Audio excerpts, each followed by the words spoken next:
Хэлэлцүүлгийн хүрээнд их хүүхдийн эрүүл мэндийн үндэсний төвийн нэраа судлал төрсний дараах эрсдэлтэй жирэмсэн судлалын тасгуудаар орж төрсэн ээжүүд, үйлчлүүлж буй эмэгтэйчүүд эмнэлгийн ажилтнуудтай уулзаж санал сэтгэгдлийг нь сонссон юм. Мөн төрсэн эр гаруй ихэд таны эрүүл инхрийн үр ном гарын бэлгийг гардуулсны дараа хэлэлцүүлэг албан ёсоор эхэллээ. Төрөлттэй холбоотой асуудал, эмч сувилагчдын цалин хөлс, төрөлт ихсэж байгаатай холбоотой үүссэн ачаал зэрэг асуудалд үндэслэн өнөөдрийн уулзалтыг зохион байгуулжээ.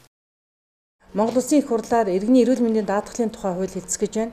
Үнэхээр иргэний эрүүл мэндийн даатгалын асуудал энэ төрөлттэй холбогдож чадж байгаа мó?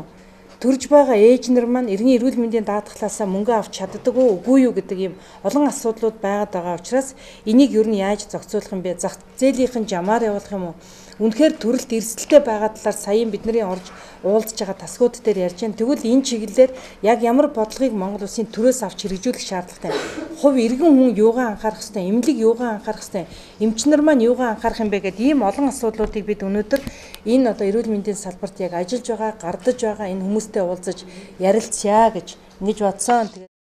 Их хүүхдийн эрүүл мэндийн үндэсний төвийн удирдлагын зүгээс өнгөрсөн хугацаанд холбогдох байгууллагууд тулгамдсан хэд хэдэн асуудлыг шийдэж өгсөн нь ололтой байсныг дурдж байсан юм.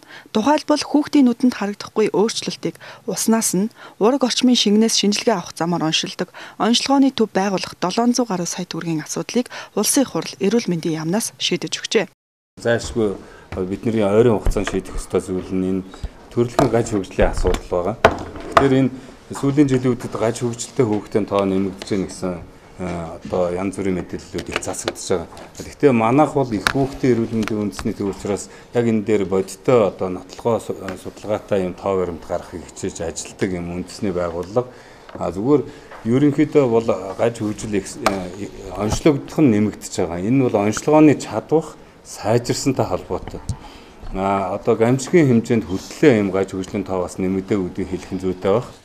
Түүнчлэн өнөөдрийн хэлэлцүүлгээр их хүүхдийн эрүүл мэндийн тусламж, үйлчилгээний өнөөгийн байдал, тулгамдж буй асуудал, олон улсын стандарт, ирээдүйн төлөвлөлтийн талаар ярилцлаа.